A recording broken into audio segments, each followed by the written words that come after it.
Okay, well, welcome back to our open session of our Middlesex County Council meeting. So coming out of closed session, I just want to have a motion, mover and seconder, to receive Mary Ann's Love report for information and to provide staff direction as discussed in our closed session. And can that motion, maybe I'm looking at Kathy for that, I guess I should have clarified that. Can that motion for direction be directed to the two items that were discussed in camera, or do we need a separate one for the second report? We should have two separate. Okay. All right. So the first one has to do with Mary Ann Love's report. A mover and seconder for that. Councillor DeVete and Councillor Elliott. All opposed? And that's carried. And then I do need a mover and seconder to provide direction with regards to the Adelaide Metcalf update, and we'll have a subsequent bylaw at our next meeting. A mover and seconder for that, please. Councillor Smith and Councillor Cornelissen. All opposed? And that's carried. Okay, moving on to our community transportation program, Middlesex Connect. Looking forward to this presentation, and it's going to be given by a number of staff members, Cindy, Morgan, and Taylor. And welcome to Taylor. I think everybody's met her through our strategic plan sessions and our community directions, or our other kind of strategic visioning sessions. But welcome, Taylor. I think this is the first time you've joined us in an official council meeting. So I don't know who wants to run with it first. Cindy? Yes, thanks. Through the warden.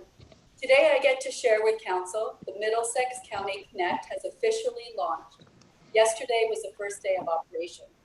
Back in 2018, we received confirmation from the province about our funding for this important regional transportation service. Today we have the Taylor Mooney, the county's Community Transportation Coordinator, is going to walk through the presentation. However, before I turn it over to Taylor, I have a few comments. First, this inter-community transit service is made possible by the government of Ontario. Thank you very much. The routes have been designed taking into account community and partner feedback. It really was a grassroots model. I believe that our regional approach was significant to the outcome of this project and will assist us as we move forward. We have received very good positive feedback from our municipal partners and community partners.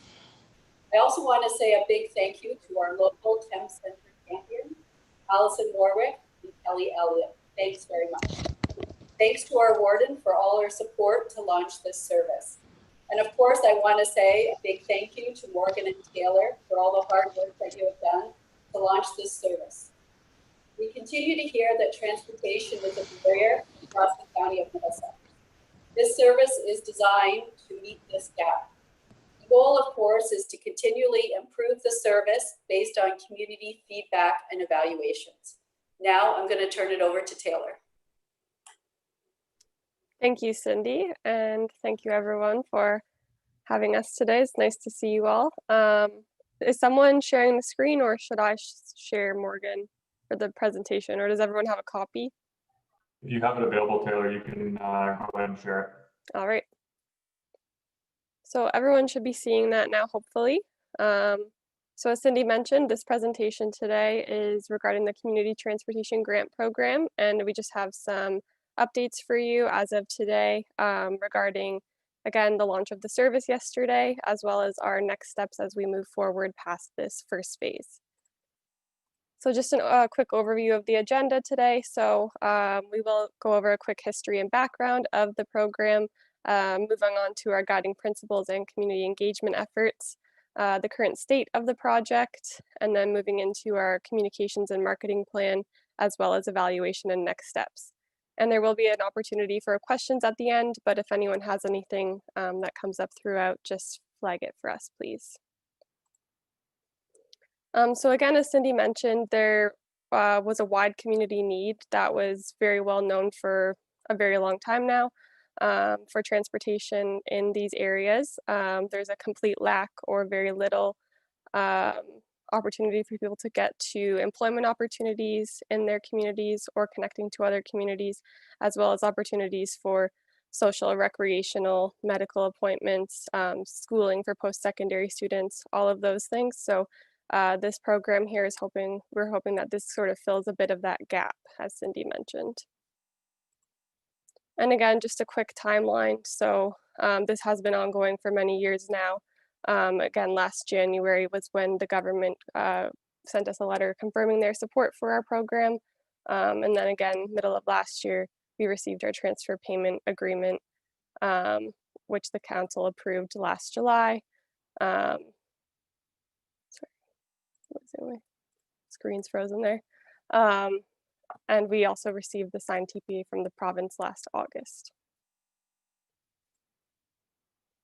And just again to highlight, I'm hoping that you guys have seen this before, but the guiding principles of this program are these 6 areas here. So focusing on sustainability of the program, flexibility and adaptability. So that's ongoing with our service evaluation framework that we will talk about later.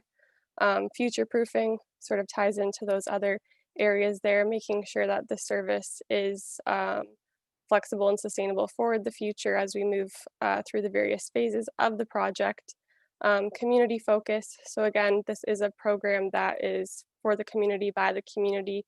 We have taken many avenues to make sure that we are meeting all of the needs of our community members based on what feedback they've given us.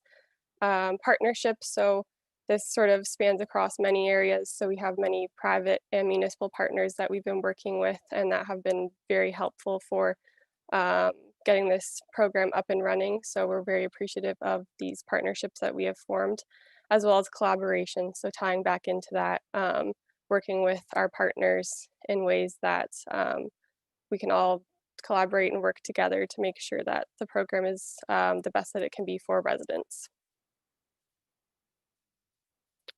Community engagement. So we keep going back to this, but we really did listen to what the community needed with regards to employment opportunities, post-secondary education opportunities, as well as those recreation, leisure, personal appointments, all of those things. There was a survey, first phase completed last fall, about a year ago now, that received over 400 responses from the community. And then another one recently that was done in May and June, phase 2 survey, just getting people's feedback on the routes and schedules and fares and all of that. And we received, I believe, a little over 300 responses to that second phase. So we were able to really gauge what the community wanted and reflect that in the service through the schedules and routes and where the stops are going. We also completed focus groups with the community in Thames Center, and we're able to sort of have smaller groups to receive their feedback and get their ideas fleshed out a little further as opposed to the larger surveys. And we are continuously working with our neighbors and other community partners across the region to ensure that any needs that are not met can be met, and just taking those into consideration as we, again, roll this first phase out. So just a quick overview of what the transfer payment agreement requires a minimum of. So 2 routes connecting Thames Center, Woodstock, and the City of London. The hours of operation being in the morning, 6:30 to 9:30, as well as the early afternoon and evening, 3:30 to 6:30. AODA compliant, and a minimum of 10 passengers with wheelchair space. So our program does meet all of these requirements listed there. So just to go over the roles and responsibilities of all of the parties involved. So the role of Middlesex County is the overall management and oversight of the service, as well as the marketing and communication of the system, which I will go over later, our efforts in that area. A website with route and schedule information. So that website did launch last week. Hopefully everyone has had a chance to check it out. And that will be continuously updated as we move forward. Middlesex County is also responsible for the evaluation of the project as a whole. So we are working with an external consultant on our evaluation framework that we will use again as we move through this first phase and onward. Middlesex County is also responsible for the erecting of the bus stop signs, shelters, etc. You may have seen the temporary bus stop signs that are out there right now. We are having the full permanent signs put in place very soon, so you can look out for those, as well as bus shelters at our primary stop locations in Thames Center, so that being the Dorchester Flight Exec Center, as well as the Thorndale Community Center. And finally, approval of the annual budget, including the cost of fares, etc., will be done by the county as well. The role of the service provider, so that being Voyago, they are responsible for the administration and provision of the service. They're responsible for all vehicle components, so providing the vehicles, providing us with professional and trained drivers, ensuring that there are bike racks on board the buses, responsible for the training of drivers, the maintenance of the buses, and all of those other sort of vehicle-related components. They are responsible for any technology components that will be part of the service on the buses, and they are responsible for the administrative components, so providing supervision and management to oversee the operation as a whole, and dealing with customer complaints. So if anyone has any issues with the buses, that goes right to Voyago, and they are responsible for reporting to our team back at the county on the ridership performance and other related required information for the service. So currently they're going to provide us with weekly updates, so we will have an update at the end of the week from them on our ridership stats and any other operational issues or performance related information that they've seen as we go forward, which will then roll into our own evaluation framework. So again, just going back to Voyago being the selected transit operator, so that expression of interest came out last year, and this past January was approved by council for Voyago being our service operator there. So just some historical information there. So getting into more of the current state of the project. So this isn't an exact image of the bus. I have some other images later, but just to show you, they are the smaller versions. So the 20 passengers are able to get on this bus. There are 2 wheelchair spaces on board. There is a bike rack that sits on the front here so that people who need to have that opportunity to bring their bike places are able to, and they are all AODA compliant in all areas. So again, the service did launch yesterday, which we're very excited about. It did align with the Fanshawe College start date. So about 10,000 students went back to Fanshawe yesterday, which is one of our main stops. So we were excited to be able to launch the service and get it going for those students who need to get to school. The first 2 weeks right now are free for riders. So no fares are being collected right now. But that will change after those first 2 weeks. And then we are looking at having a celebration and ribbon cutting ceremony to follow at some point in October, which all will be invited to, including local partners, staff, and officials, as well as an invite is going to be sent to our Minister of Transportation, Carolyn Mulroney. We're hoping that she's able to join us for that.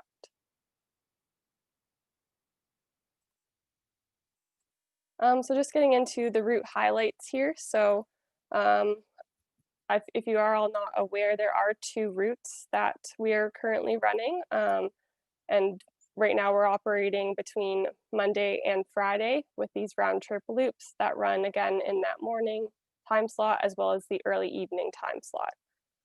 Route 1 connects Oxford County, so that being Woodstock, Ingersoll, and Tempsford, connects them with Thorndale and then into London.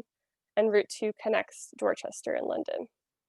Our main London stops include Fanshawe College, so again for those post-secondary students, as well as Masonville Mall and Argyle Mall, which were stops that were communicated by the residents in these areas that these are the places they wanted to go to, and works out very well as they're both main LTC hubs for those who would like to transfer to basically any other area in the city. They do have that opportunity there. Currently our fare structure is a one-way trip for $5. Children 5 and under, support persons, and veterans ride free. So this is the Route 1 schedule. So again, that's the Oxford County to Thorndale to London route. So again, we have the morning loop starting at 6:30 in Woodstock, traveling through Oxford County into our 2 stops in Thorndale, and then to our 2 stops in London. It makes this route connecting these residents to London twice in the morning before returning back to Woodstock, where it then starts again at 3:30, does that same loop there, and then brings people back at the end of the day here. So this gives people the opportunity to get into London for work opportunities, whether that be downtown that they can transfer from Masonville Mall or other areas in the city. It gives post-secondary students at Fanshawe College the opportunity to start their morning classes, which begin at 8 a.m. on Monday through Friday, as well as Western students who are able to transfer from Masonville Mall to the campus. And then again, those 2 loops and the time slots provide opportunity for people who are attending appointments in London or any other areas and just need a couple hours in town to get those things done and then return to their respective destinations. So that is that first route there. Route 2 is a little bit simpler, so it's just connecting Dorchester to London. We do have 6 stops throughout Dorchester currently. All of these were put out to the community to get their feedback, and they are sort of spread out through town so that we're able to cover a lot of the main areas in Dorchester. The main stop being the Flight Exec Center. So again, that is where the bus shelter will be put in place and where some other CT routes are currently servicing.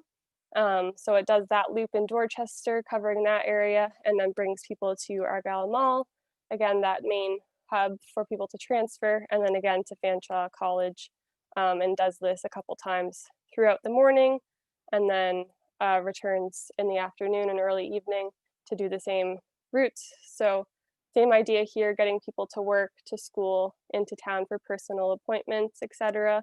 So same sort of community effort, community engagement approach there, having those areas and guiding principles covered throughout both of those routes. So again, as I mentioned, our current fare structure is $5 one way. This was a number that we decided on based on feedback from our community surveys. This was sort of the main number that people said they would pay for a one-way ride, so we decided to stick with that.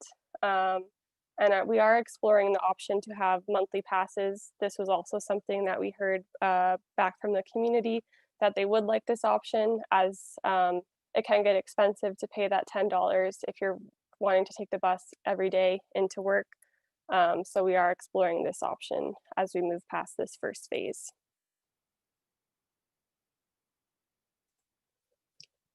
So of course, COVID precautions on the bus. Voyago has been great to work with, and they've been doing a great job at increasing the cleaning and sanitization of their fleets. All of the buses are equipped with hand sanitizer. There is a plexiglass shield for safety, separating the driver and the passengers. We are doing exact change right now, so there's no contact between driver and passenger having to exchange any money or change. People just come on the bus, have their $5 ready, put it in the fare box, so no contact there. And as per obviously public health guidelines, masks are mandatory on all of the buses currently. As our warden was able to show you, we do have masks, free masks that we're giving out to the first 100 riders on each route. So those are those cotton branded masks. And as we move forward and all of these masks are handed out, we will have the throwaway masks available on board for those who do not have a mask when getting on the bus. But Voyago has mentioned that people have been very good through their other services that they're providing. Everyone's very good at bringing their own mask and respecting passenger safety and driver safety that way. So that's great to hear. So communications and marketing. So we have rolled out a communication strategy over the past week that you've hopefully seen floating around on Facebook and Twitter and other pages. So the main hub of this strategy is that CT information webpage. So middlesex.ca/CT.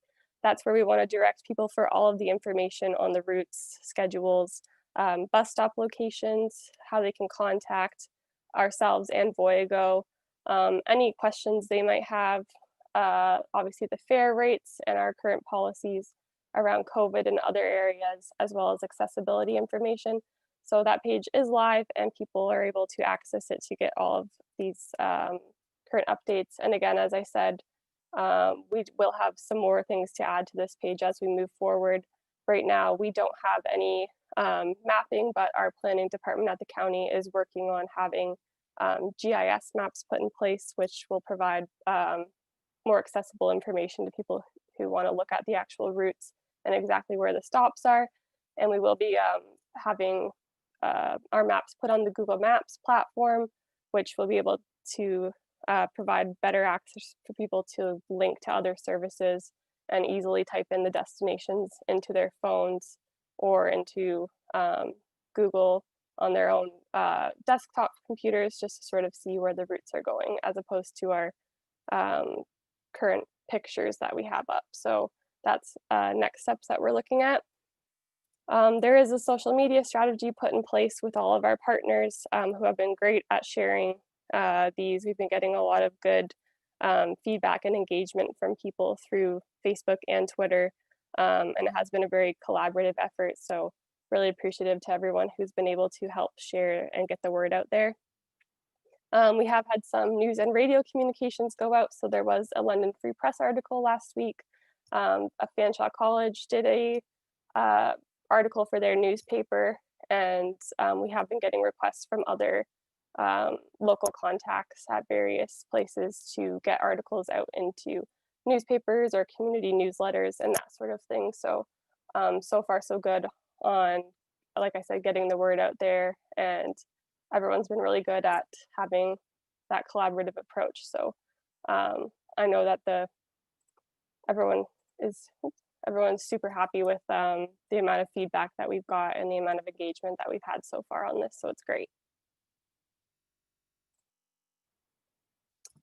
So ongoing service evaluation. So again, this is sort of a first phase approach. So we will continue to monitor and evaluate the routes and schedules.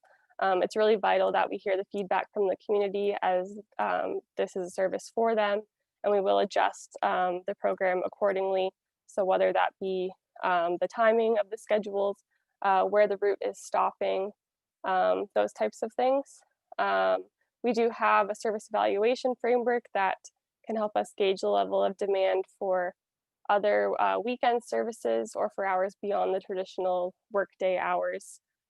We did hear that this is especially important for youth in these communities that need to access activities and employment in London at those weeknights or weekend timeframes. Stop locations will also be evaluated for frequency of use. So the drivers of the buses do note how many people get on and off the bus at the various locations. So this will help us gauge the level of use to see if these are the right stops that we're going to. And again, they are collecting ridership stats and providing weekly and monthly updates to us at the county that can help us inform the program going forward. So next steps of the program. So obviously ongoing communication and marketing efforts will be put in place as we move forward. Continuous community engagement efforts and utilizing that service evaluation framework with our external consultant, which will help us monitor the service accordingly and make any adjustments that need to happen. Provide advertising opportunities for local businesses, which again ties into the sustainability and future proofing of the CT service. Accessing potential regional expansion opportunities. So that will mean connecting to other CT services if there is a need from the community for that, as well as potentially expanding into other local areas as the program moves forward. And then just a quick next steps for the next council meeting, I believe. So that's October 13th. We will have SCORE coming in to present to you guys. And that's just to sort of go over the model of the SCT group as a whole, talk about the overall coordination of the various groups, the success of the group, how we're looking at having a sort of seamless system in place for everyone, as well as challenges and future opportunities for the SCT group as a whole. And they will also be bringing with them an MOU under the Community Transportation Program that they are looking to have signed by council. Other councils have signed this for their own CT programs. So just to give you guys a heads up on that.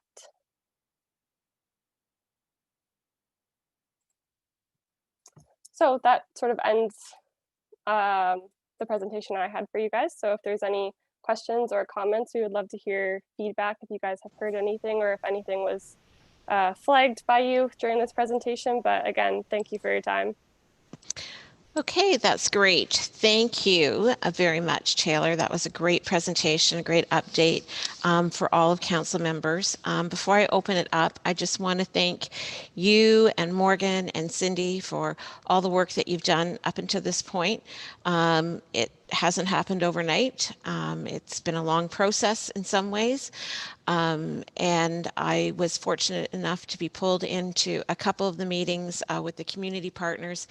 And it really was a great it really is, excuse me, a great collaboration between communities, and partnering or tagging on to the Oxford connection, I think is really key. And I was really pleased by the comments to hear from our neighbors.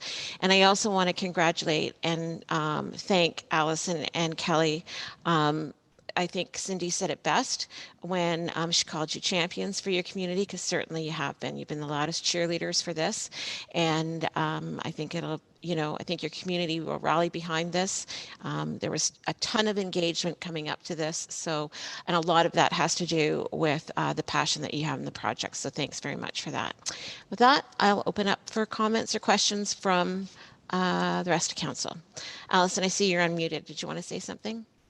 Again, I don't want to take up everybody's time, but I do want to thank everybody that was involved in this project. And I'm really excited by it and of the opportunity about working as a regional area with Oxford County. And we have Tillsonburg coming through, part of Thames Center too. So, and I know that other aspects of Middlesex County, Strathroy, there was a new route talked about from London to Grand Bend as well. So I just think we're onto something here, and I'm really excited by it. And thanks again.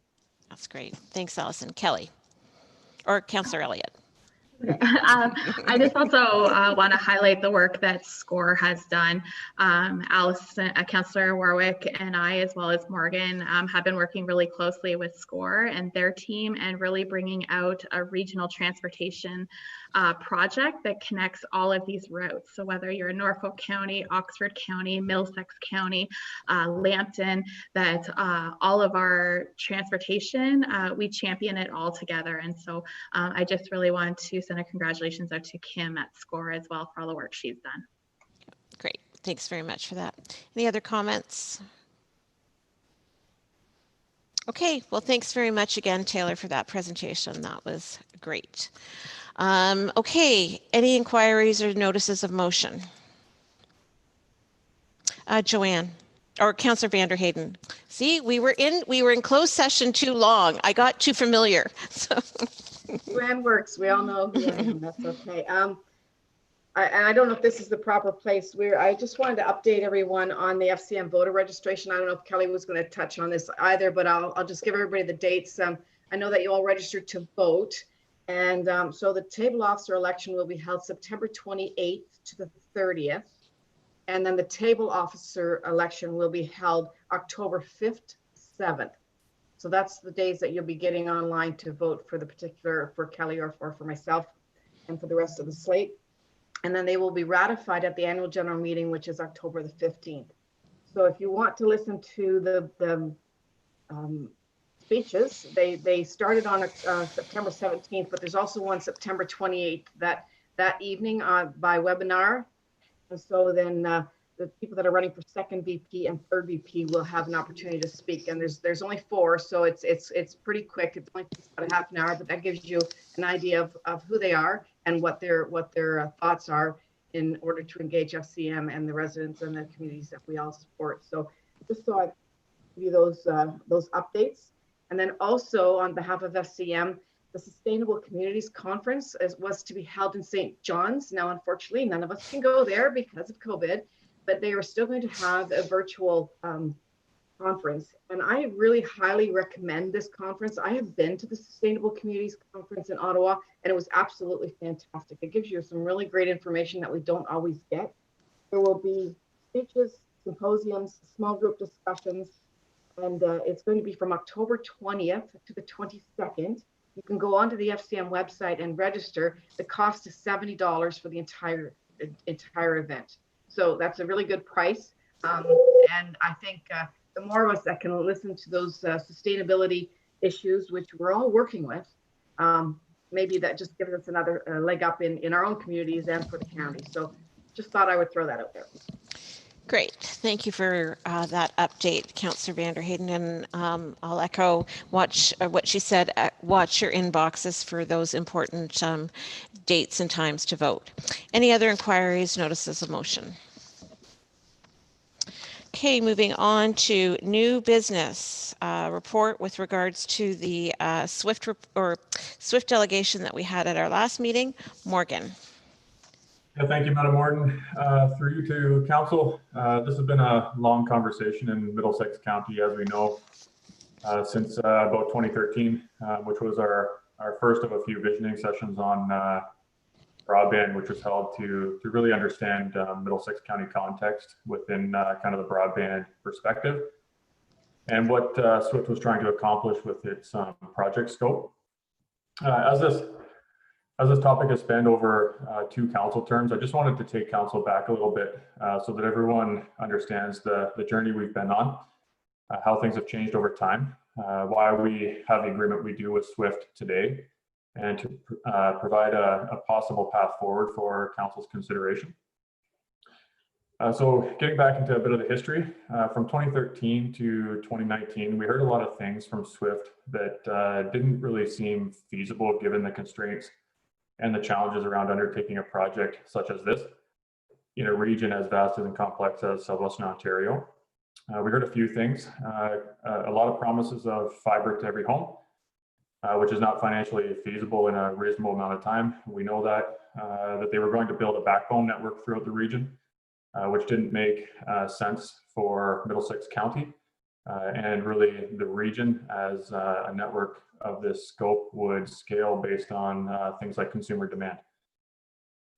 They were going to tax service providers who are using that backbone network to basically leverage that network to deliver internet services to consumers. That tax would have been passed on to consumers, and it would have been used as a capital fund to continue or to expand fiber construction. I think they call it a broadband development fund. They marketed themselves as a rural broadband solution, but were leaning on large urban centers to encourage service provider participation, which really muddied the project outcomes for rural Ontario. They were also taking a position that was contradictory to a collaborative approach with our internet service providers, who would have really been the ones to construct the network. So council and staff, after hearing a few of these claims and understanding the specific broadband challenges in Middlesex County, we took the opportunity to negotiate an agreement with SWIFT. As the SWIFT project at that time didn't really fit Middlesex County context very well.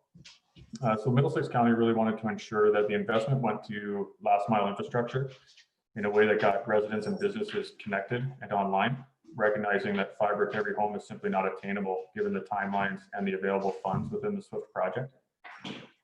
The investment went to unserviced and underserviced. We wanted to ensure that the investment would go to unserviced and underserviced areas in Middlesex that supported economic development and not backbone networks throughout the region. There's a lot of fiber already in Middlesex County, and that investment needed to be focused on last mile infrastructure, which would maximize the benefit to Middlesex. And finally, that the Middlesex portion of the SWIFT project was invested into rural broadband infrastructure. So during this time, Middlesex provided SWIFT with quite a bit of feedback in regard to their project's approach. We mentioned to them that the region doesn't really need a backbone network. The network will scale as consumer demand requires.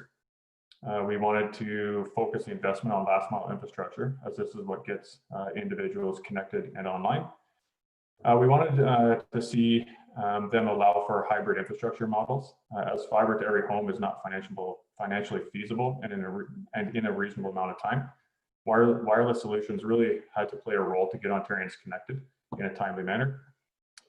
And they did hold the line on this one for a little while, but we wanted them to reopen the SWIFT vendor of record phase to allow for other internet service providers to enter the conversation who chose not to at the beginning. And that was simply because there was a lack of information at that time. So in October 2017, Middlesex County and SWIFT were able to negotiate a mutually agreeable contract based on the SWIFT project model at that time. And we really coined that as SWIFT 1.0. This is why many of the things you see in the agreement today are there. We put a number of mitigations in place to ensure that SWIFT constructed broadband infrastructure in the way that best suited Middlesex County's residents and businesses. Money was not to be invested in redundant or duplicated infrastructure, such as a backbone network throughout the region. So really that's what we were concerned about at that time. So fast forward to September 8th, 2020, where Council received an update from SWIFT. This is where the SWIFT 2.0 model emerged. SWIFT underwent a board composition and slate change and have hired a new executive director in Barry Fields.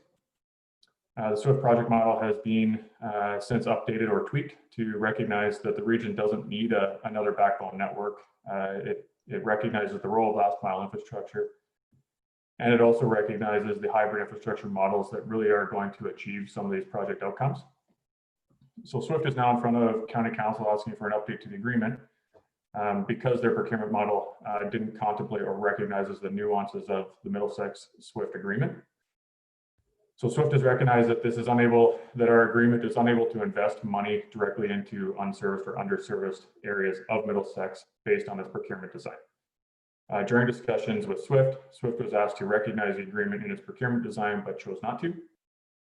SWIFT provided Middlesex County with 5% of the overall procurement evaluation focused on a municipal objective, which Council directed to recognizing the unserviced and underserviced areas map as defined by Middlesex County, which is Schedule D of the current agreement. SWIFT has also requested that the SWIFT 2.0 model be used to determine project areas, which gets us further away from controlling the investment through an economic development lens in Middlesex County. SWIFT is also seeking for a loan guarantee. SWIFT is dealing with a cash flow issue between paying the service providers for constructing broadband and receiving the eligible monies from their funders. There's a gap in timing here. The guarantee comes in the form of just over $1.94 million. SWIFT has identified that the project in Middlesex would be in jeopardy if Council doesn't agree to fund this loan or to guarantee this loan, sorry. Through Cindy's financial analysis, the risk seems to be low in that there are a number of mitigations in place that would kick in prior to Middlesex County having to actually flow funds to support the project. So in summary, this has not been a fun topic for Middlesex County over the years. However, the net benefit of receiving up to $10.6 million of broadband infrastructure investment in Middlesex County is hard to turn away, especially considering that if Council doesn't choose to proceed with SWIFT 2.0, that SWIFT will be in breach of the contract and we are likely to see zero investment in the county. I also have to, of course, apologize to Council, as I usually like to provide a recommendation with the staff report. But the potential resolution that's found in the report will allow staff to work with SWIFT in a way that will see the agreement amended to reflect this new reality that Middlesex finds itself in. It will ensure that SWIFT will invest what it has promised to. The investment will go somewhere in Middlesex County. To use Mr. Fields' terms, winners and losers. There will be winners and losers created, as some of the investment might go to one or many local municipalities, or portions of the investment, or all the investment. We just don't know where it's going to go at this time. And it will provide SWIFT with the guarantee it needs to correct the cash flow issue. So I guess at this time, I'm happy to take any questions or comments from Council. Okay, well, Morgan, thank you for that very thoughtful report. I know that you have taken a lot of time between having SWIFT's delegation in front of us at our last meeting to put the report together. So I know it's very thoughtful and very thorough.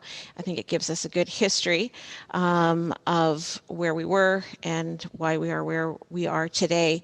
You know, as you said, SWIFT really has been a topic of many discussions around the council table for a long time. You know, I did joke with Barry's presentation at the last meeting about the cows, but you know, we've seen that slide a number of times with the cows in the county. So, you know, it's true. We're very close to being able to move forward with expanding broadband to many underserviced areas across Middlesex, but it's really unfortunate that at this time we're having to discuss amending the agreement that we had originally and mutually developed with SWIFT so many years ago. There's no question the agreement was negotiated with the residents and businesses of Middlesex first and foremost in mind. And as I said 2 weeks ago, I find it personally troubling that without coming back to the county first, SWIFT chose a procurement process that fell outside the parameters of our agreement, and that it significantly changes the original wishes of council. And we've got a lot to consider today, and the least of that is the potential risk to the county. But, you know, as always with risk, there could be considerable benefit to the county as well. So I look forward to the discussion that we're going to have. Councillor Warwick. Yes, and I just have a couple thoughts. I think that the SWIFT board that we see now is not the SWIFT board it was a number of years ago. There's different ways of thinking. There's more current options.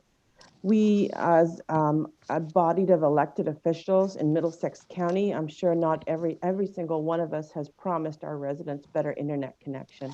So as far as different agreements, I'm fine with different agreements. I want to see this move ahead. I want to see it keep going. I'm not going to get hung up on a change from one agreement to the other. And I know there's a lot happening out there. Myself in Town Center, I've seen Aecon come through and laying fiber down my road. I think they laid it down, Councillor Elliott. There's something going on in those big companies that they're adding fiber to our areas. So I'm perfectly content to say, yeah, there'll be winners and losers, but I think the big guys are going to move in soon, and everybody's just waiting for something to move forward. And this is the opportunity for something to move forward. Thank you. Okay, thank you, Councillor Warwick. Any other comments, questions, discussion? Councillor Mayhew. Thank you, Madam Warden. I don't believe in risk, but I believe in calculated risk. And I think in Morgan's report, there is some calculation in terms of liability, and reward is commensurate with some risk. And I think it is calculated. And I too reiterate Councillor Warwick's comments that I would like to see it move forward and perhaps with our legal department taking a look at it too. We're not going to proceed without their scrutiny, and we'll look forward to their recommendations and responses as well. Thank you. Okay. Just on that note, Councillor Mayhew, Morgan, you've got Wayne's name on your report. So I assume what you've presented today has been in consultation with him. Absolutely. It's a collaborative effort between Wayne, Cindy, and myself. Yeah. Okay, great. Thank you. Any other comments from council members? Councillor Javid. Well, thank you, Warden. And thank you, Morgan, for all the time you spent in answering questions for me and preparing this report as well. There's a lot of work that's gone into it and a lot of content to absorb. In his presentation, Mr. Field noted that there's an easy solution to this. And I just wondered if you wanted to comment on or give your thoughts on the feasibility of having Middlesex County put a tick in the box when a project is being presented to us by SWIFT. So if I understand your question, Does it relate to the issue that they want to check and balance with Middlesex County? Yeah, we should, I think the argument basically succinctly was, here's the new world, and here's how your agreement fits in it. I think we can come to a solution by coming to you and having a conversation with you, being Middlesex Center, about the feasibility of having the cable or the technology put in an area where it's most needed. Yeah, so during the procurement phase of SWIFT, they're going to be asking the service providers where essentially their networks are and how they can expand on their networks to provide broadband internet services to unserviced or underserviced areas within Middlesex County. It's just not going to be directed specifically to our priority areas, which are those blue circles on the map. When those, during the evaluation process, it'll likely be, it is very, what's the word I'm looking for? The evaluation process is really going to define, for example, the top 10 projects in Middlesex County that are going to see broadband investment. And through that evaluation process, we do have 5% that helps us achieve or guide investment towards those blue circles. But the evaluation process doesn't give us the ability to make sure that the projects are spread equally, or at least one within each local municipality to guide that investment opportunity. Councillor DeVete, does that somewhat answer your question? Yeah. Yep, thank you. I just wanted to be sure I have that straight. I'm inclined to agree with your comment that over $10.5 million, the money is really hard to say no to. And we know firsthand, now that we've gone through the pandemic, the impacts not only on business, but to individual families with kids in school and people trying to work from home, how really, it's patently obvious now to everyone, I think, that this is a really needed, it's not a service, it's a utility. Everyone needs it in their home to be able to function. And we're going to have to figure out how to move this forward. And I have hope, based on our conversation, that some of the alternatives that we talked about are going to, if we can get this project going and that we continue to be innovative and look at alternative ways to do things, that we as a county will figure out how to get what needs to be done in different ways. So, and to that, I'm not elaborating. I don't know how much of that is, I mean, there are going to be ways of doing this. So I'm just saying that I think I have to be optimistic and hope that we get at least a good portion of what we want done through the 10.5, and that we move forward and that we figure out how to do the rest as a group of people who are concerned about our residents and willing to take different paths, maybe that other municipalities and counties are not. So I'll just leave it at that. Yeah, so to expand on that point, Bill, Wayne and I are working on a really cool idea that could encourage broadband development in Middlesex County. I don't want to kind of give away the idea too much yet because we still have to kind of figure out what the back end looks like. But really what we're seeing in a lot of the broadband funding opportunities that exist is qualifications and experience in delivering and operating and constructing internet services. And that's just something that municipalities aren't traditionally used to doing. So through this concept idea that we're working on, we're hoping to be able to correct that small challenge within those application processes so that we can start actively going off after funding opportunities. So then that gives us an opportunity to augment SWIFT, but do it the way in which Middlesex County context desires. Okay. Any other comments? Councillor Vanderheyden. Yes, thank you, through the ward. And I have no idea what Ina and Morgan were just talking about, because I have no idea what you guys are talking about there. So this has got to be some other projects that we're not talking about, I don't know about, so I'm not going to reply. That almost sounded like a commercial, but anyway, what we're talking about here is Swift at this particular point. So I'm going to go back to that.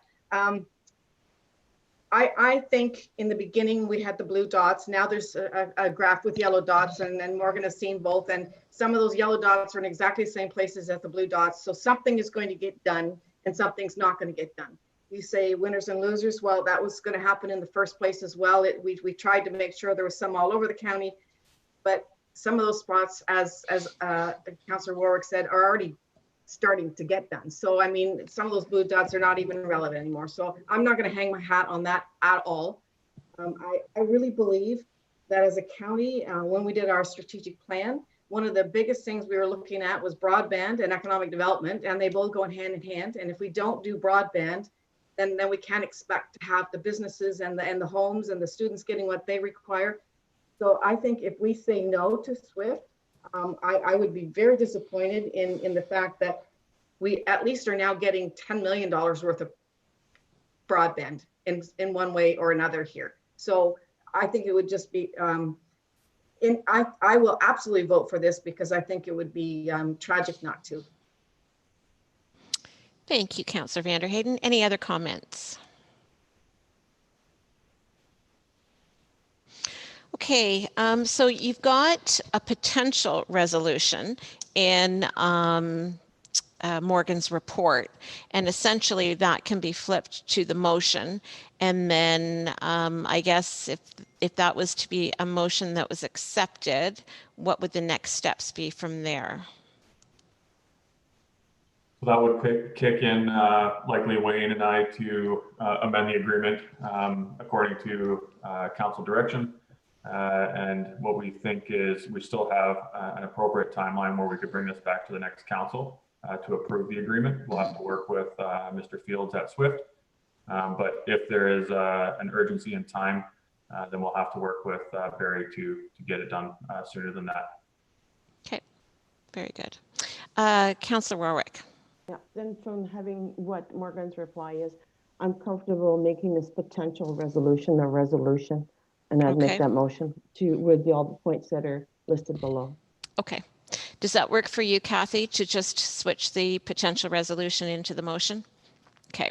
So moved by Councillor Warwick, and I just need a seconder for that, please. Councillor Brennan. Is there any further discussion on that? I just want to make the point that I, agree with what Councillor Vanderheyden said. It's unfortunate, I think, that Mr. Field used the term winners or losers, because if we are all sitting around the horseshoe for Middlesex County, a $10 million investment in the broadband in the county makes us all winners. So, wherever that ends up in the county will benefit from that. Doesn't alleviate my disappointment on how we got to this today, but here we are. And certainly a $10 million investment in this for the county will only mean good things. So looking forward to the day that we can actually see that happen. So the motion's been made, it's been moved and seconded. If there's not any further comment, all opposed. And that's carried. That's great. Thank you very much. Okay, moving on. I think I need to take a drink of water before I read this one. This is a report from Chris Trainee, and it's a revised cost-sharing agreement between the Ministry of Transportation and Middlesex County for Saintsbury Line and Highway 4 traffic signals. Chris. Thank you, Madam Warden. From one disappointing agreement to another. Unfortunately, we are still in negotiations with the Ministry of Transportation to get the traffic signals at Saintsbury and Highway 4 constructed. The latest is that the Ministry of Transportation has completed their detailed design and determined that the extent of the project has increased such that there are some works that would be 100% the responsibility of the County of Middlesex to construct versus works that they claim are only there for the facilitation of the construction of the traffic signals. As such, they have come to us with a revised cost sharing agreement. The original agreement that was presented to County Council for approval was never signed back by the Ministry of Transportation. So they have come to us with this revised agreement. The change has been to add an additional $200,000 to the contribution by Middlesex County for the construction of the traffic signals, bringing the total contribution shared between Luke and Biddulph and the County of Middlesex to $500,000, with $100,000 of that being contributed by the municipality. On top of that, it should be noted that the engineering for this project, while not directed by the county, was paid for by the county. And our estimates right now is that cost is going to come in around $200,000. These additional costs will need to be taken from reserves. The intent is for us to start this work, or have the ministry start this work as soon as possible. And the 2021 capital budget will include a line item to repay these costs back into the transportation capital reserves. So the agreement, once it's in place today, when forwarded to the ministry, they will have to negotiate with the contractor to get a start date. And the plan is still to have the work complete prior to Bacon Fest 2021. But I'll leave it there, and I would be happy to answer any questions. Okay, any questions or comments? Councillor Vanderheyden. Yes, so if I'm doing my math right, that's about $700,000 for a set of traffic lights in the middle of a municipality, which is getting, in my opinion, maybe closer to having a roundabout instead of a traffic light. Like, is this the best? I know you've been looking for this traffic light for a long, long time, and everybody was really excited that this was coming to the table. But I mean, these are just estimated costs. These are not even like exactly what it's going to cost. So $700,000, and we're not even there yet. So is there a better way, I guess is what I'm asking. Thank you. I guess through the warden, there's a lot of better ways. But unfortunately here, we are working with the ministry. It is their highway. They are the senior road authority. The total cost of the project is over $2.7 million at this point. It is just, it has been a challenging project from my perspective. It's been a challenging project, I think, from, and the warden can correct me if I'm wrong, from the MPP's perspective as well. Mm-hmm. So you know, we had come to the table expecting this project to be well underway at this point. I do understand that COVID has caused us all some problems in getting things going the way we normally would expect. But the intent was to have this project, you know, a month or two ago had been started. So all down the line, there's been challenges. I would hesitate to think what it would cost to build a roundabout here if the ministry was in charge of the project. But it is what it is. This is where we're at. The issue that I would say is if we walk away from the project is we're in for $200,000 of engineering. That would almost all be wasted at this point in time. So while I understand that this is very expensive for us relatively, comparatively, it is a ministry project. It is before you today. And again, my recommendation is we continue to proceed with it. There is some work here that's to the benefit of the county. It's probably, the additional work is probably still within that $200,000 range. It's probably a little bit high, but there is some work there that we're getting a benefit from off of this project. And again, it's the overall cost, we're still paying a small fraction of that compared to what the full project cost is going to be as calculated through the Ministry of Transportation. So what is the usual traffic light at a Four Corners cost? Like what does it usually cost to do a project like this? Well, through the warden, and to be fair to the ministry in this one, there are some factors here that make this more expensive than what would normally cost us to do a traffic signal. I would say our traffic signal costs are probably in the range of $250,000 to $300,000 when we're talking about doing a rural intersection or even an urban intersection. This would include signalization and some pedestrian facilities with up-to-date standards. Some of the challenges here are with regards to some additional stormwater work that was not anticipated at the outset of the project. And to be honest, there are a number of factors that enter into a provincially mandated or provincially designed project that we don't have to comply with locally. So there are some additional issues here and challenges that, while I understand why they're there for the province, we fortunately in Middlesex County don't have to do things to that rigid standard. And that saves us some money on top of that. But once again, this is, you're right in the ballpark of what I would say a roundabout would cost us to build in the county in a rural area. We're probably talking about this $2.5 to $3.5 million. So it has been a very challenging process. And once again, I think we are so far into it at this point, it would really be, I think, a disservice, one, to the residents who are expecting this to happen, and two, the lost sunk costs that we've already put into this project with the engineering design that we've already paid for. Any follow-up, Councillor Vanderheyden? Well, Chris, when you said it is what it is, I think that's a terrible statement. that's just like winners and losers. That's a terrible statement. Nothing personal. I love you. You know that. It is just one of those things that I get very frustrated because here we have, again, another agreement that's not right. And when we could have done something else for $2.5 million to facilitate a really good intersection in Lucan Badolf. And because we've got a partner, we're getting knocked over the head with, more and more and more costs. And again, I talked about it earlier.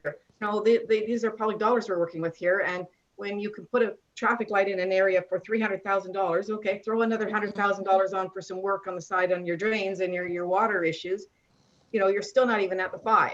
And here we're going to go to 2.5 and we don't even have what we want yet. So I find it very frustrating. I don't know what we can do about it, but that's why I asked the question. Is there a better way? Is there something else we could do there other than the traffic? Well, through the warden to Councillor Vanderheyden, I can tell you that I'm probably more frustrated than you are at this point, and the warden is likely much more frustrated than I am at this stage. I look back, this has been going on since 2015. And likely before then, from sort of the political window for trying to get this project going.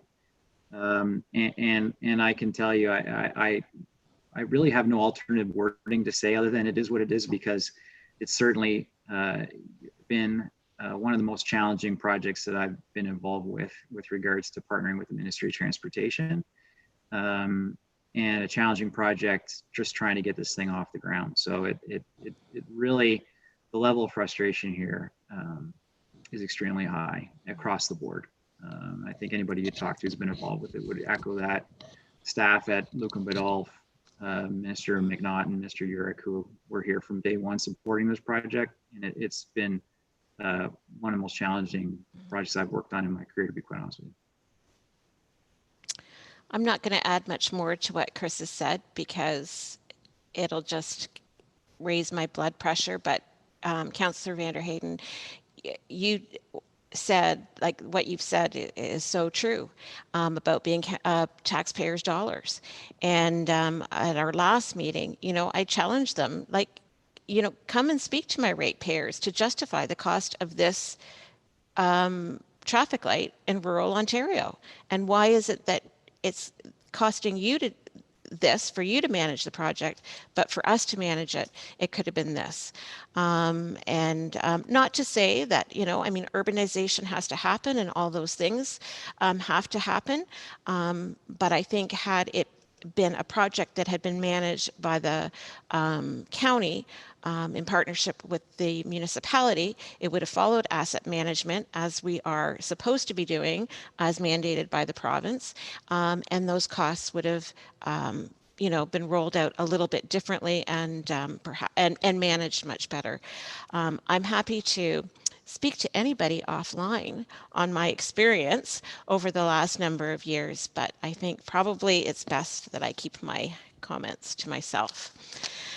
With that, we do have a recommendation from Chris in front of you. If I could get a mover and seconder, the residents of my community would be very grateful.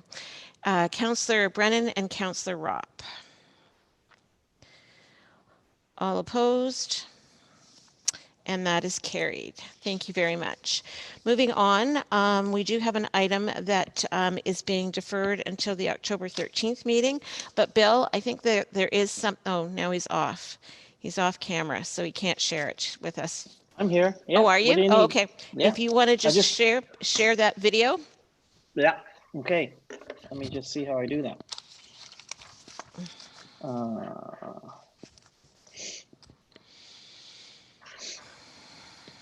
Are you going to tell the story? Oh, well, it's not much of a story, except during council today, I got a text from my sister who lives in Caledonia, and so we've been able to find that, and Bill's going to share the video. Yeah, I'm just trying to get it where it works for you. Hopefully. Yeah, I'm getting there.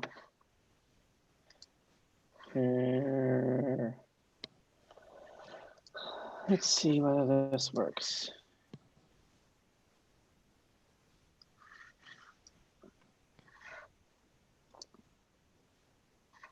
What do you see, Warden? Is that good? I see Christine Elliott about to walk away, and it looks like the Premier is about to walk towards the mic. Question. Now, do you hear her? Next question comes from Cynthia Mulligan from City News. Please go ahead. Hi, Cynthia. Hi there, Premier. My first question is about the private company that is advertising that if you want to avoid the long lines for COVID assessment, that you can pay some $400 and get tested and have the results in 12 to 24 hours. Is this a condemnation of your plan and the long lineups that people are seeing in Ontario? And also, I want to ask, how do you personally feel about this? Do you think that private companies should be allowed to offer this? What do you think personally about it? Well, I think it's a free market society, but I encourage people to go to the testing centers. So we've pulled out all the stops, Cynthia. We have 10 pop-up testing areas. We have the assessment centers extending their hours. We have the hospitals extending the hours. And I got to give a shout out to these community paramedics. I love these men and women. I got to tell you, we have Chief Nolan that had the bus out in Ottawa. We had Chief Roberts down in Middlesex. And I'll tell you, they just take the bull by the horns. They don't wait for all the 18,000 signatures you need through the government. These are professionals. They're used to dealing with critical when they come on a scene. They're used to just reacting and moving in a rapid fashion. I just want to give these folks a shout out. We want to roll this out right across the province. They're absolute champions. What I love, Cynthia, you don't have to talk to them. They just grab it and run with it. And they partnered up with a hospital in Ottawa. I think it was 1,300 tests they were able to get through. And I just want to give a shout out to all the men and women, all our paramedics. You never hear it. They never complain. All they do is go into action. And we're going to be there to support them. I had a conversation with Chief Nolan and I've had a conversation with Chief Roberts a while back. Just incredible. So we're going to take their lead and they're going to run with us right across the province. That's going to be another area. Plus, then we have the pharmacies going to be. Okay, well, that was a good shout out to Neil and his team. And I think the Premier was talking about the bus. And of course, I think we all received an email from Dustin Carter at MLPS about starting that mobile clinic. So look for more information as that, but that's certainly a great recognition from the Premier for our system. So that's good. Did you have any other comment, Bill, on that? No, I think it's just great. Well, I said no and then I started talking, but yes, I guess I would say that I really appreciate you mentioning Dustin Carter and the deputy chiefs, because that's a real team effort out there for that whole team that's been working out there. And it's really nice that the Minister Elliott, as you know, has been down a few times, been very supportive of our ambulance service and the work that they're doing. And anybody that says good things about community paramedicine deserves to be part of our meeting, because that is really the future. And it's really nice to hear the province and the Premier recognize that. Councillor Vander Hayden. Since we're on the topic of assessment centers, et cetera, this is maybe an appropriate space to put this in. And I know that the warden and Bill and the chief, they sit on the Middlesex London Health Unit team when they talk about COVID and the responses and all of the, what do you call that team? Anyway, I've gotten so many calls and emails from people asking for Middlesex County to get an assessment center. And I guess it's right now really, really tough because London is servicing London and they're also servicing the county. And our people are going in there because they want to go visit their parents at Strathmere Lodge, or the kids are in school and now they each have to have a test for something because of something that happened in the school. The university debacle just last week shows you that even those lineups are getting longer in London. And so, and I really appreciate the bus, and I really think that's going to do a good job for us. And I know that we've been working with our local hospital to offer space to do an assessment center too. So if there's any way that you can put pressure on to have, and Dr. Mackey has mentioned Middlesex County a couple times. He's mentioned Strathroy once. We have like a really large area here. I mean, that reaches all the way to Lambton. That is in need, and we continue to make these people drive to London to stand in line for 4 or 5 hours, and it's just getting to the point of very frustrating. Yeah, no, I think your frustration is not only your residents, but the residents right across the county. I think it's important to remember that those assessment centers are actually not run by the health unit, that they're run through the Hospital Alliance.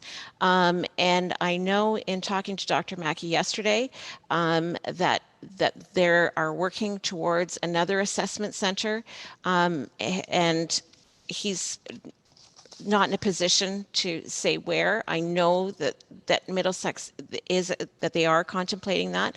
And I see Councillor Elliott's hand up, which I'll get to you because I know you sit on the health unit. But I think the key message we need to get out to our residents as leaders is obviously if for work, or if you've got a loved one that you're visiting, you need a test for that.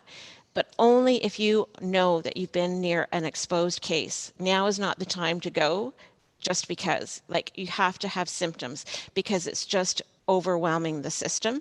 And I know the other thing that they're working on is making sure, or trying to get tests out to healthcare providers, so that those people that are asymptomatic could go to their doctor. Obviously, if you've got symptoms, you don't want to go sit in your doctor's waiting room, but they're all working towards that. But as always, not quickly enough. So, Councillor Elliott. Yes, through you, the warden, and only just because the health unit tweeted out 54 minutes ago that Carling Heights and Oak Ridge Arena are both now closed due to overcapacity, even though they're supposed to be open till 7 p.m. That's the case right now. We did have a Middlesex London Health Unit Board of Health meeting last Thursday night. I did ask the question in regards to increased capacity because we do have kids going back to school. We know in order, if they leave the school due to a symptom, in order to get back into school, we have to have a COVID screening. We're seeing an increased cases, and the answers our warden did mention was that I received from Dr. Mackey was that they're looking at increasing capacity at both of those assessment centers at Carling Heights and Oak Ridge, as well as the most important one being getting our family doctors the tests in order for them to start being able to do it. And just to note that at the assessment centers, they are only doing testing if you have been exposed to someone with COVID-19, you have symptoms, or if you are going to visit your loved one at a long-term care facility or need a COVID test for surgery. So they're going out in the lineups asking those questions. If you don't fall into one of those categories, you are being turned away. Okay, moving on. Remote access. Chris Bailey, Manager of Information Technical Services. Great to have you with us today, Chris. Ooh, and I know, big title. Thank you, Madam Warden, through you to Council. Here today with a draft policy for remote access. Goal for this policy is to really put a lens on remote access to the COVID-19 pandemic. We've had a lot more people working from home, obviously. Based off of a review, we found that although we have a lot of security policies in place, there wasn't something that was completely dedicated to and focused on remote access to our network systems. Also, during the July 14th, 2020 council meeting, during a review of the HR policy, work from home telecommuting.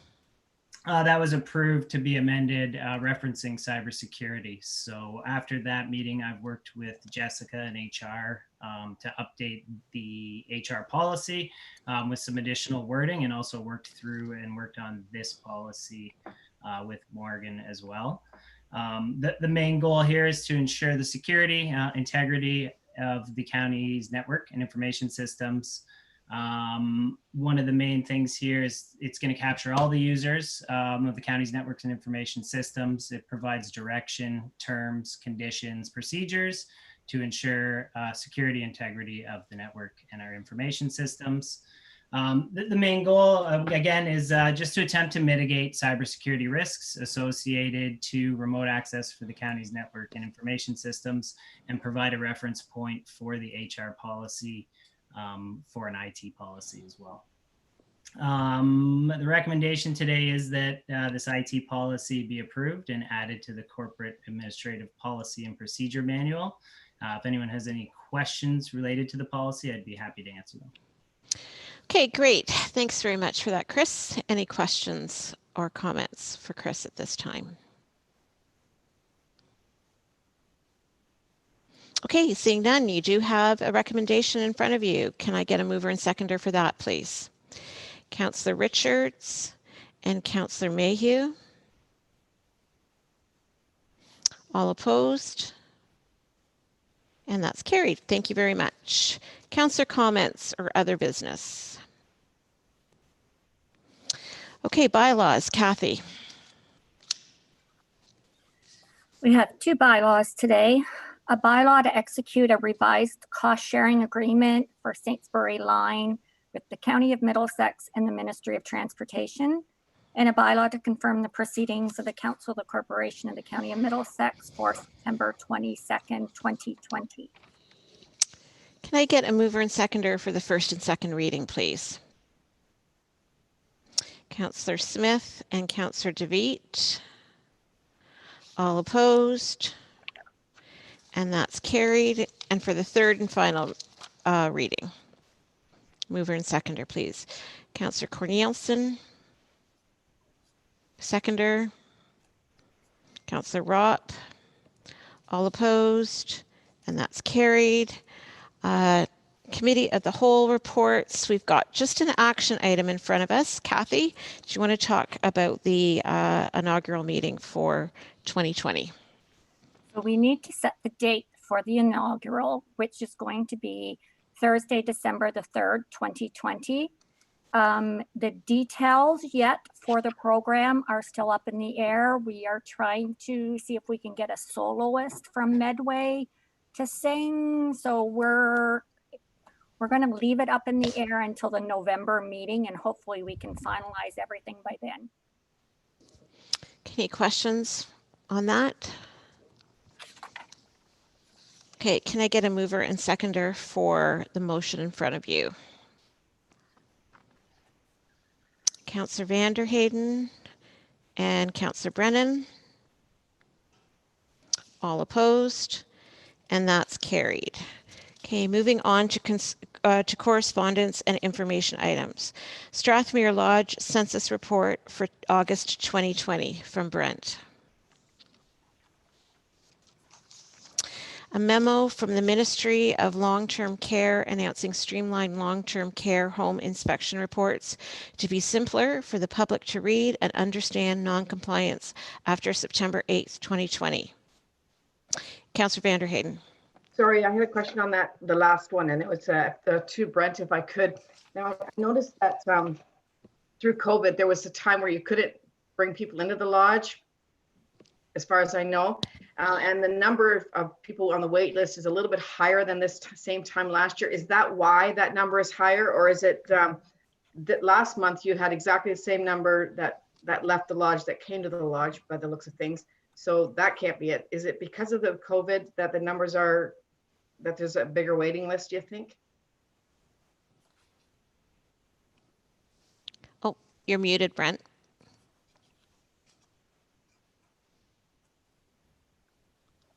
What would life be without our monthly mime interpretation by Brent. Can you hear me There now? he is. Oh, yeah. Through the warden. Yes, we've just recently started to increase the admissions a little more. When we admit someone, they have to go through a 14-day isolation period, which creates more workload, etc. So having said that, though, we are going to start increasing the amount of admissions on a weekly basis, trying to meet that demand and at the same time, of course, increase our census and get it right up to full capacity. Okay, then moving on, if nobody had any questions on the second item we received. Okay, AMO update entitled Emergency Exercise Exemption, Childcare and Great Lakes Investments dated September 4th, 2020. Letter from the Minister of Municipal Affairs and Housing announcing that Middlesex County will receive $1,782,700 to support COVID-19 operating costs and pressures. Any comment? Okay. Report from the Ministry of Natural Resources and Forestry entitled Forest Health Conditions in Ontario 2019. Letter from the City of London requesting a voting representative on the Middlesex London Emergency Medical Services Authority and that Councillor Stephen Turner be appointed as the voting representative from the City of London.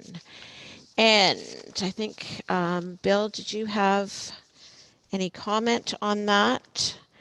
Well, probably lots, but I'll just keep to that we have a couple of documents we have to update if that's what council wants to do, is to have, we wouldn't have obviously there's a fiduciary board, there wouldn't be a city representative as they've said, but there would be, we'd have to update the bylaw and do a couple other documents to put a new member on. And so if that's what council wants to do, we'll have them in short order for you at the next meeting.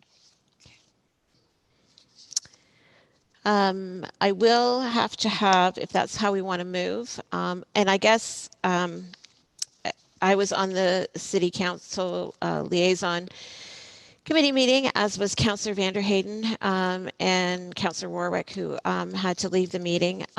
Certainly that was not the spirit of what we were looking for. We were looking for a slate of potential people that we could consider. That being said, I think in the essence of relationships and moving forward with this, I would encourage council to make the motion to direct the CAO as it's to honor the request from the city. So that would be my take on it. I don't know if Councillor Vanderheyden has any thoughts of that, but if I could get a mover and seconder to either direct the CAO to, as he said, to move forward with documentation or not. I really can't add anything because I can't say the things that are in my head. Interesting. So I guess if we don't want to have another board member, or whether we do, Councillor Mayhew? I think staff should prepare a report. It'll come to council for vote, so we'll have an option to discuss it then. So okay. I'd move forward in a positive manner to draw the report, and it'll be subject to council scrutiny when it comes forth. Okay. And a seconder to that. Councillor Javid. Okay, all opposed? And that's carried. And a budget expenditure report to July 31st from Cindy. Okay, can I get a mover and seconder to receive items C1 through C5 and C7 and that those be received for information, as the other one did have its own motion. Councillor Richards, and a seconder for that, please. Councillor DeVitt. All opposed? And that's carried. Any inquiries? Okay, moving on to new business. You've got the dates of our next council meeting. You will notice that the agenda does not reflect a date for the Warden's Banquet. It was with a difficult decision, but I think a responsible decision, that this year the Warden's Banquet has been canceled. So we won't be having that celebration in November. Any announcements? Okay, with that, I would entertain a motion to adjourn the meeting at 10 minutes after 4, but before I do, I just want to thank everybody. It's a long meeting. It was funny. The meat of it on paper doesn't look like it was going to be that long, but certainly the reports and the discussions that happened were important. And so I appreciate everybody hanging in there for 3 hours. Many of you doing it from the comfort of your own home, but certainly it still does make a long time to sit. So thank you very much for that. And with that, I'll entertain a motion to adjourn. Councillor Vanderheyden, and a seconder. Can't imagine, like I would thought all hands would be up. Councillor Smith. And all opposed? And that's carried. Thank you very much, and we will see you